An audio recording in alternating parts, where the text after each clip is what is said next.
Assalamualaikum warahmatullahi wabarakatuh. Perkenalkan, nama saya Yudhisa Salsabila dengan NIM 4 2024 27017 dari Prodi D4 ABG. Pada kesempatan kali ini, saya akan mempresentasikan konsep struktur hotel yang telah saya rancang pada semester ini. Sebelum membahas struktur hotel, alangkah lebih baik jika kita mengenal apa itu hotel agar kita dapat memahami beban yang ada pada hotel tersebut. Hotel adalah bangunan berkamar yang disewakan sebagai tempat untuk menginap dan tempat makan orang yang sedang berada dalam perjalanan. Hotel adalah bentuk akomodasi yang dikelola secara komersil, disediakan bagi setiap orang untuk memperoleh pelayanan, penginapan, makan, dan minum. Fungsi utama hotel adalah sebagai sarana untuk memenuhi kebutuhan tamu, wisatawan atau pelancong sebagai tempat tinggal sementara selama jauh dari tempat asalnya. Pada umumnya, kebutuhan para tamu dalam hotel adalah istirahat, tidur, mandi, makan, minum, atau untuk hiburan dan lain-lain. Tetapi, semakin berkembangnya zaman, fungsi hotel bertambah sebagai tujuan konferensi, seminar, lokakarya, musyawarah nasional, dan kegiatan lainnya. Maka dari itu, perlu untuk menyediakan sarana dan prasarana yang lengkap. Hotel bintang 4 umumnya menawarkan fasilitas dan layanan yang lebih lengkap serta berkualitas tinggi dibandingkan hotel dengan kategori bintang yang lebih rendah di bawahnya. Berikut adalah beberapa fasilitas yang ada di hotel yang sedang saya rancang. Ada fasilitas publik yaitu lobby, lounge, lunch bar, coworker space, restoran, cafe, kolam renang, gym, ballroom, meeting room, multifunction room. Kemudian ada fasilitas tambahan seperti business center, agent travel, layanan customer service 24 jam, keamanan 24 jam, area parkir, dan musola. Kemudian ada kamar dengan jumlah standar kamar yaitu 63 kamar, jumlah suite room ada 14 kamar, ada deluxe room yaitu 5 kamar, dan presidensial 1 kamar dengan total keseluruhan ada 83 kamar. Selanjutnya kita akan masuk ke konsep struktur. Yang pertama ada pondasi. Pondasi adalah bagian dari suatu konstruksi bangunan yang mempunyai kontak langsung dengan dasar tanah keras di bawahnya. Oleh karena tanah dasar tidak dapat diubah susunannya, maka pemilihan macam dan bentuk pondasi disesuaikan dengan keadaan dan sifat-sifat jenis tanah dasarnya. Dengan kondisi tanah di kota Pontianak berupa tanah gambut dan lempung lunak dengan daya dukung rendah, maka dipilihlah pondasi dengan jenis tiang pancang. Alasan memilih pondasi tiang pancang. Selain tanahnya yang lunak, hotel 8 lantai memiliki beban struktur, utilitas, dan beban operasional yang besar, sehingga diperlukan pondasi yang mampu menyalurkan beban ke lapisan tanah keras di kedalaman tertentu. Pondasi tiang panjang memberikan kestabilan terhadap beban vertikal maupun gaya lateral seperti angin dan cocok untuk daerah dengan muka air tanah tinggi seperti pada kota Pontianak.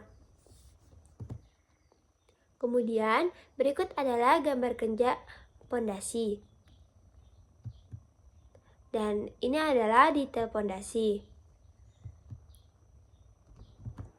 Kemudian, ada kolom. Secara sederhana, kolom bangunan adalah elemen struktural vertikal yang berfungsi menyalurkan beban dari struktur di atasnya ke pondasi. Kolom tidak hanya berfungsi sebagai penyangga beban vertikal, tetapi juga membantu bangunan menghadapi gaya lateral seperti angin atau gempa. Pada bangunan hotel 8 lantai saya menggunakan kolom bujur sangkar 80 x 80 dengan perhitungan sebagai berikut. Dengan diketahui beban bangunan 774.323 kg dengan kualitas beton 350 kg per cm persegi, dengan luas penampang kolom yaitu beban bangunan dibagi 0,03 dikali kualitas beton, maka hasilnya adalah 6.637,06 cm persegi. Jika kolom berbentuk bujur sangkar, maka dihasilkan 81,5 cm, maka dibulatkan menjadi 80. Berikut adalah gambar kerja rencana kolom. Dan ini adalah detail kolom. Selanjutnya, kita akan membahas dilatasi pada bangunan. Dilatasi pada bangunan berfungsi sebagai celah pemisah antar bagian struktur untuk mengakomodasi pergerakan bangunan tanpa menimbulkan kerusakan. Fungsi utamanya antara lain untuk mengurangi pengaruh perubahan suhu, penurunan tanah, dan gaya gempa, sehingga mencegah terjadinya retak atau kerusakan pada elemen struktur. Selain itu, dilatasi membantu menjaga keamanan, kenyamanan, keawetan bangunan, terutama pada bangunan yang panjang atau bertingkat. Dilatasi diperlukan pada bangunan hotel ini karena pada salah satu sisi bangunan menahan beban yang lebih berat, seperti ballroom dan kolam renang, sehingga berpotensi menimbulkan perbedaan penurunan struktur. Dengan adanya dilatasi, pergerakan dan penurunan yang tidak sama dapat diakomodasi tanpa menyebabkan retak atau kerusakan bangunan. Berikut adalah gambar kerja bentuk dilatasi. Selanjutnya kita akan masuk ke balok. Definisi balok. Balok bangunan adalah elemen struktur horizontal yang berfungsi menahan dan menyalurkan beban lantai atau dinding ke kolom, serta direncanakan untuk lebih lemah daripada kolom agar saat terjadi gempa, balok mengalami leleh terlebih dahulu sehingga keruntuhan struktur dapat dihindari. Pada bangunan hotel 8 lantai, saya menggunakan balok induk 3570 dan balok anak 2550 dengan perhitungan sebagai berikut. Dapat kita lihat perhitungan balok induk dan balok anak. Diketahui panjang bentang 8 meter. Maka, berapakah besar balok induk dan besar balok anak? Untuk balok induk kita bagi 12, itu 8 per 12. Maka dihasilkan 66,6667 cm. Maka dibulatkan menjadi 70 cm.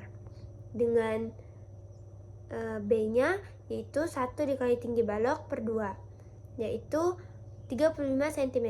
Maka didapatkan balok induk yaitu 35 per 70. Kemudian untuk balok anak yaitu dibagi 16. Dengan panjang bentang 8 dibagi 16, maka dihasilkan 50 cm. Kemudian sama dibagi 2, yaitu hasilnya 25 cm. Maka dibulatkan menjadi 25 cm. Maka untuk balok anak adalah 25 per 50. Di sebelah saya ada gambar kerja rencana balok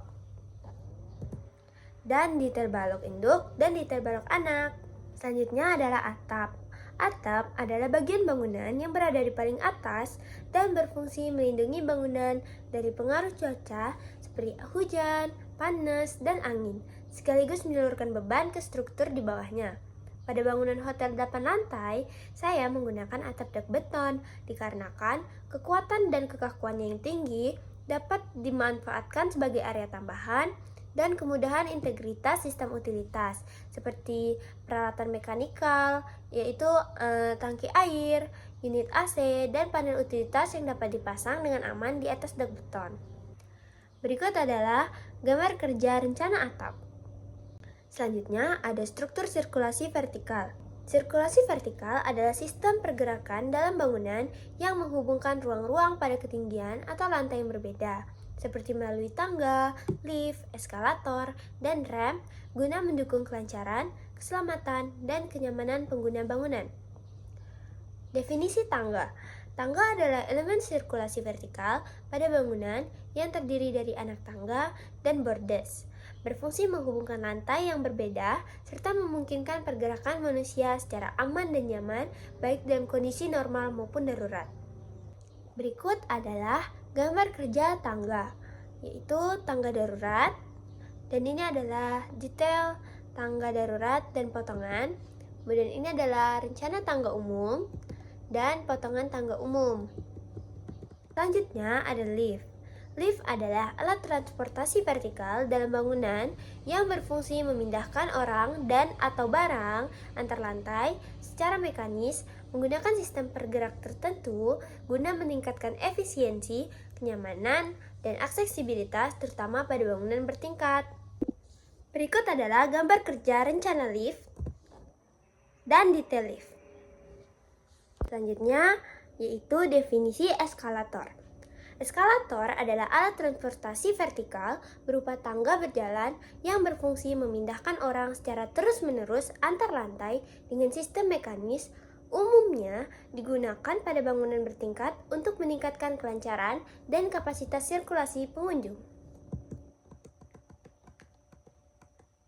Berikut adalah gambar kerja rencana eskalator dan detail eskalator. Dan yang terakhir adalah rem.